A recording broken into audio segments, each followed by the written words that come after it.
Right, today we're talking about auxiliary belt, fan belt, alternator belt, whatever you want to call it. The belt that goes on an OM606 is a 6PK, which means it has 6 ribs, and the one that we use is a 2063 if you're running one of our smaller water pump pulleys, which obviously aids with the cooling.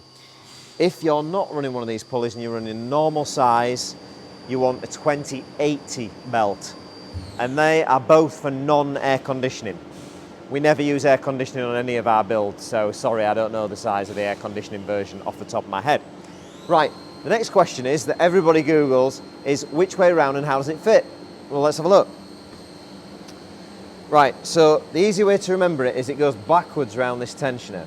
So sit it on the main pulley like this, round the tensioner backwards like that, underneath the water pump pulley, around the alternator, over the water pump pulley, and then back onto the power steering pump. Right, now then, the correct way of doing it is you have a tool that you would have the bolt out of here, your tensioner's all on.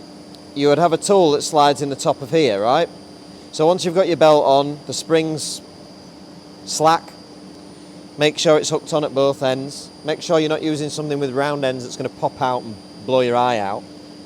Just prise it up, stick your bolt in, tighten the nut on the back, and that's it, job done. Super easy to fit. Some people put a screwdriver in the back side of there on the idler. I wouldn't really advise it, although I have done it, but just pull that bolt out, use something like that, nice bit of bar or something in that hole, that's what it's there for. And there you go, fan belt, as easy as that. Hope you enjoyed it, I thoroughly did. See you later.